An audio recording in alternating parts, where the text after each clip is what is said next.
My name's Jesse Brampton, and I first encountered the Bibbulmun Track somewhere around 1980 when camped in the forest outside Northcliffe. My girlfriend and I then happened upon a section of the original 1979 alignment in the vicinity of its southern endpoint near Barara Tree. Over subsequent years we walked various sections of the first version of the track. Then in 1987 I went to the USA and began my walk on the Appalachian Trail. That 3,450 kilometre outing took me 2 years to complete. When I came back, I walked the 1988 version of the Bibbulmun Track in September 1989, a 30-day walk from Kalamunda to Walpole. I was with an American hiking friend, and as two young fellas out in the bush, we had a fabulous time. The flowers were wonderful, the birds were wonderful, but the track was not wonderful. There were a lot of roads. There was very little trail marking. There were no campsites as such, certainly no shelters. And compared to the Appalachian Trail, it was a very ordinary experience. It was an experience, however, that led me on to proposing the Building a Better Bibbulmun Track project to CALM in September 1993.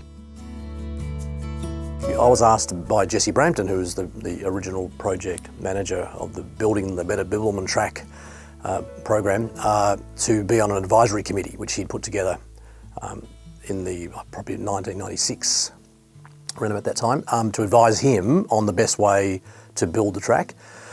In those days, there wasn't actually a lot of information about bushwalking.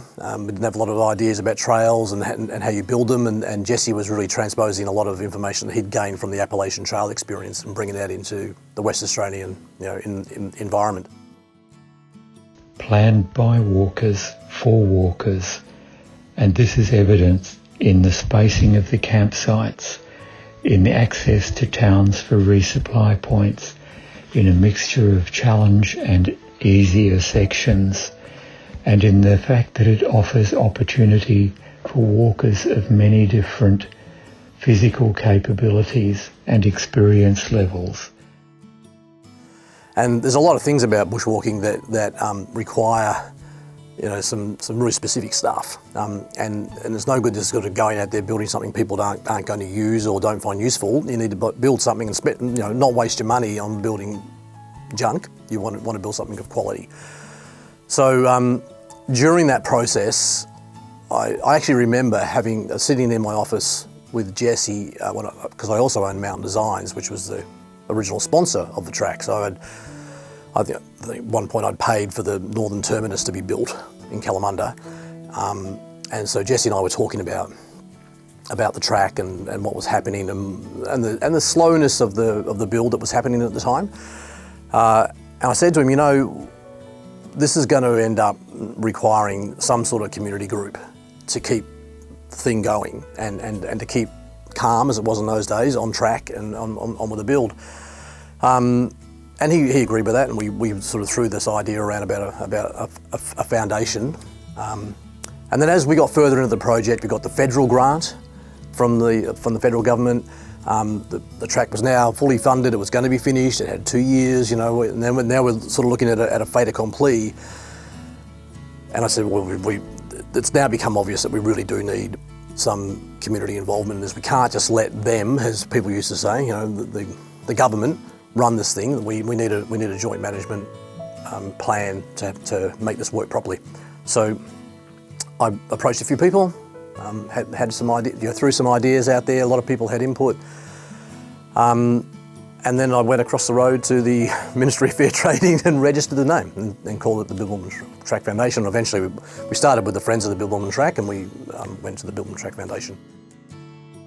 Well, I'm Jim Sharp. My first involvement was in the 70s when the track was being first conceived. I used to work with Peter Hewitt and Wayne Schmidt, and got to know Ross Gobby, who were the originators of the track when I was working in another agency with Sport and Recreation, and we were dealing with trying to develop outdoor recreation opportunities across our natural environment. So I got to know those guys, and they were talking about the track and working on the track in those times, and then it evolved.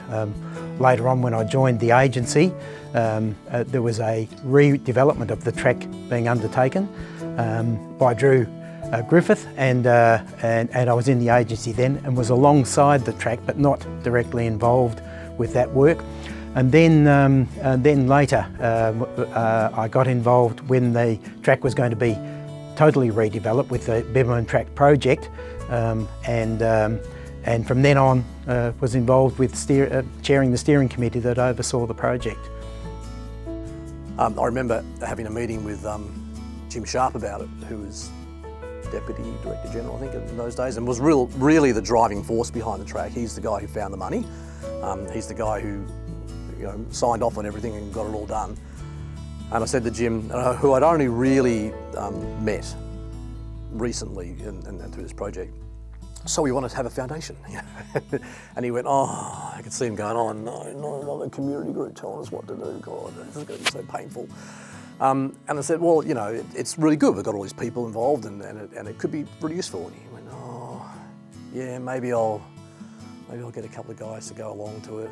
Maybe Wayne Schmidt might be interested, and he said, so who have you got on the board so far? And I gave him a list, and I had some pretty big hitters on it. Simon Holthouse, who was chairman of the State Planning Commission, and Jeff Clem, who was a senior political advisor to the Premier. There was some, Annette Knight, who was the Mayor of Albany and the Tourism Commissioner, and he went, oh, now I'm going to have to be on this board. I said, well, it's up to you, mate.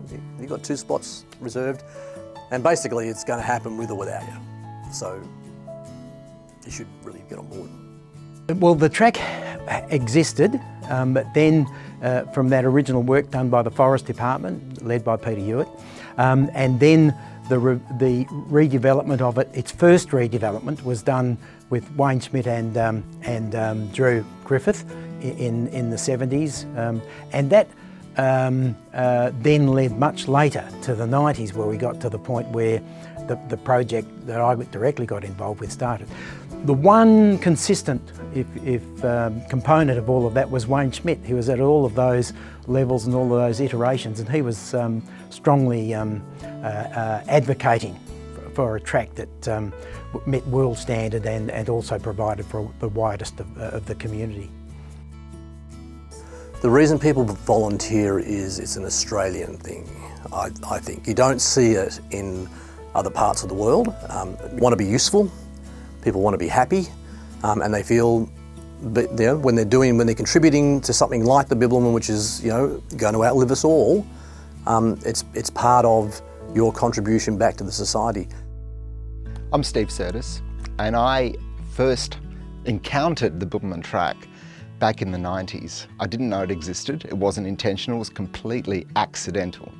I was doing a short walk down at the Shannon National Park, and I came across this little sign on a trail which said Perth one way and Walpole the other, because back then the Bibbulmun Track only went as far as Walpole. And I thought, what is this? And I did a little bit more research, and I found this little bit of a paragraph really in a book which said the Bibbulmun Track is a long distance walk trail going from Perth to Walpole. And even while I was standing out in the bush looking at this track and it said Perth, Walpole, and I'm thinking, it's not a road, it doesn't look like a horse trail. I'm thinking, this looks like a walk trail. Who in their right mind would walk all that way from Perth to Walpole? I just didn't get it. And I did a bit more research and then found out about it, and I happened some months later to be at Mountain Designs actually, and there was a little brochure on the desk there, on the reception desk, and it said, one small step. I thought, what's this about? Oh, Bibbulmun Track. Oh, that's that track that, crazy people walk all the way. What's this about? And I did a bit more research into it, and I thought, oh yeah, this sounds interesting. And they're asking for volunteers. And I thought, oh, I'll give it a go. I don't know much about it, but I'll see. And I signed up as a volunteer. Next thing I know, I'm a maintenance volunteer. I've got a section that I look after. I'm dropping into the Bibbulmun Track Foundation. into the office there. And then one day someone said to me, "Do you want a job?" And it really just went from there. So yeah, from becoming a volunteer in 1997 and signing up, I was on staff by 1999. So it really was opportunity falling into my lap. It was serendipity because here I am still there. I'm Gwen Plunkett, and we first became involved with the Bibbulmun Track in 1997. We live in the Kalamunda area, and of course the track starts in Kalamunda. And we used to receive a newsletter that I think was called Bibbulmun News, that was put out by the department at the time. And Jamie Ridley was asking for volunteers to look after the northern terminus. So with our friends, so my husband Chris and our friends Carol and Rob Jowett, we put our hands up and said, yes, we'll do that. And I was talking to Carol about it just the other day, and she said she remembers Jamie turning up at her house one day with a whole heap of rubbish bags and sunscreen and all sorts of pieces of rubber gloves, or gloves, and things for us to look after the northern terminus. So that was how we originally started. So that was sometime in 1997. I don't remember exactly the date, but it was 1997. So the old Bibbulmun Track as it was, I ended up walking some sections of it, and at that time the new Bibbulmun Track hadn't been opened yet. So there was a lot of construction going on, there was a lot of project stuff going on. I kind of missed out on the start of that, but that was fine. I got to walk new bits of the new track as well. But having a section to maintain on the new track was very exciting. I do remember being down in Albany in 1998 for the official opening, and the excitement and seeing passionate people there, and of course that was the start of the official walk where walkers left from Albany as well. Just to be there involved in that very small capacity was just amazing, and I thought this is something I could really get my teeth into, get involved with. And yeah, it just really went from there. Something just clicked. Yeah, so I'm Linda Daniels, and I first heard about the Bibbulmun Track probably about 25 years ago, as I was working for one of the major sponsors, one of the first major sponsors of the track. And my role was liaison between that sponsor, which was Alpha West, and the Bibbulmun Track Foundation. So I got to know the staff and volunteers that way and what the foundation did. 1997 was when the foundation, what was then the Friends of the Bibbulmun Track, began, and we joined, and Jessie Brampton held a training day, 45 degrees in February up at Mundaring, and we saw videos of parts of the Bib Track, which of course was a mystery to most of us who were there, and because it was so hot we couldn't do a great deal, but we wandered out. He took us out and showed us how to make a water bar, which we didn't even know what a water bar was. Well, that happened through, Becky went back to the UK, and the foundation approached me, invited to apply for the position, which I did, and I was very enthusiastic about it because I'd had the opportunity to meet the staff and volunteers over the preceding few years, and I just thought, oh, this is a great bunch of people. It'd be really nice to work with them. The Bibbulmun Track was all about tourism, hiking, being in the outdoors, events, volunteers, and ticked a lot of boxes, and marketing, of course. And those are areas that I'd actually worked in a lot over the preceding decade, and so it just was a really good fit. I think being a long distance trail and going through so many communities, it really has the opportunity to be different from so many other walking trails that are shorter in distance. So even just we look at distance and the amount of communities that it goes through, just on that level, I think that it stands apart from other trails, and so therefore can attract different people, different communities.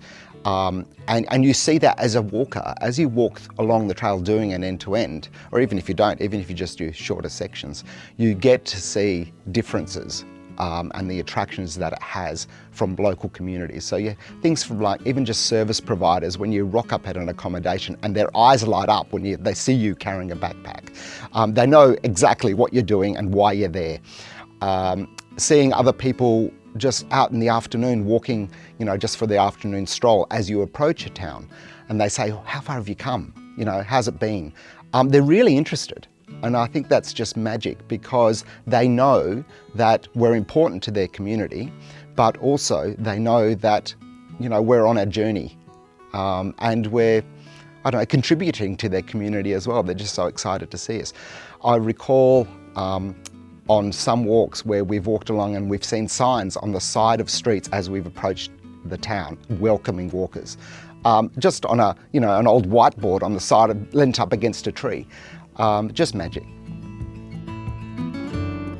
I think the track itself, it's very different to other experiences because of the style of the campsites and the shelters.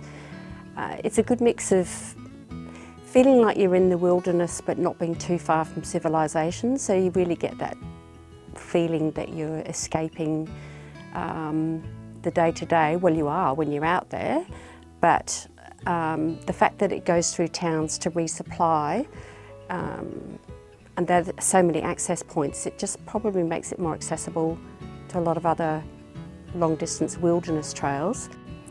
So I just think it's just that real unique mix of wilderness but connection to communities along the way. The thing about the Bibbulmun Track is that it's in public ownership, if you like. It's a public track. I think the people of Western Australia and those engaged with it see it as their own. It belongs to them. That's why the Bib Track Foundation has been so successful. It's a foundation that attracts people who see it as theirs. It doesn't belong to the government, it doesn't belong to someone else, it's theirs, it's their track. It's highly accessible to them. The foundation's been able to attract people back into maintenance and work because of the association they have. The people who volunteer and contribute do it on the understanding that they've had a great experience, they attach value to it, it's something that's really personal to them, and they really feel a need, or they're compelled to give something back. It's been something quite unique about it, is that their identification with it as belonging to them, available to them, and they want to maintain it for posterity. Being a volunteer, I think, really does give you a sense of belonging, a sense of achievement, reward in so many different ways, including not just physical well-being, but mental well-being, emotional well-being, and a connection with places, with people, which is so important. So I think that seeing so many other people on the track from different walks of life is great from that perspective too.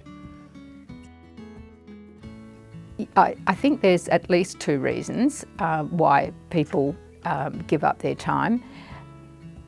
I think the first one would be that they see it as a valuable resource to Western Australians, both in a tourist sense, but also just as a resource for local people who want to walk, whether they want to go out and take the children for a short walk for half an hour there and back, go to a campsite, or whether they want to put on their backpack and go and walk for a week or 2 weeks or 5 weeks, whatever.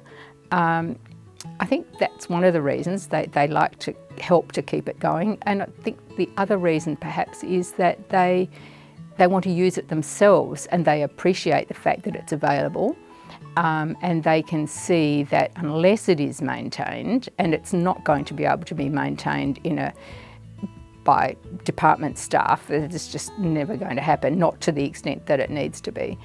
And that's not a reflection, that's just the reality of life. And so I think those would be the two main reasons. One is for their own for their own pleasure and they want to use it, but also because they see it as a resource. And it does need to be looked after, and that's how it is, I think. And it's the same, I think, doesn't matter whether they're maintenance volunteers or whether they're doing, you know, data entry or whether they're helping in the office. I think that still comes down to the same thing. There's this desire to help and keep the track afloat. That's the only way it's going to happen, I think. And it's worked well. But when it comes down to the front line, which is volunteers talking to walkers, not really a lot has changed in that direction. It's still really just about getting out there with a pack on your back and going for a hike. And hopefully more people internationally and interstate will continue coming over and enjoying that experience, and those numbers are increasing a bit. But it's been something that we can do together since we both volunteer. And even when I was, you know, working in the office, and then as part of my role as the maintenance manager, was to have the field days in the districts each year. So that was 5 or 6 each year. And Chris would come and he'd be in there with his sleeves rolled up and doing it as well. But it was just nice it was something that we could do together. So we can still go out and enjoy it and still... Keeps us young. You know.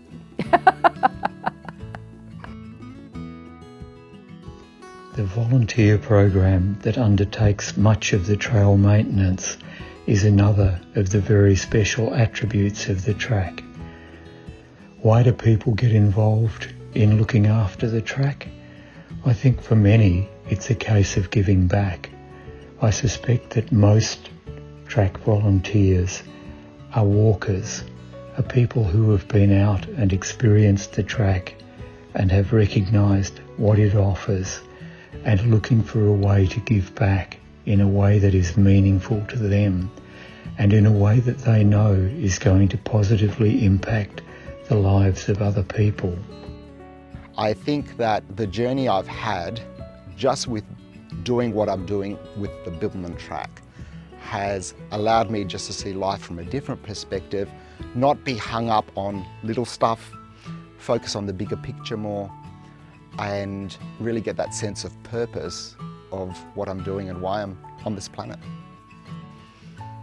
I think that's massive. I think, yeah, some people don't see that at all. They don't get the opportunity to discover what they're about. And so I feel very lucky.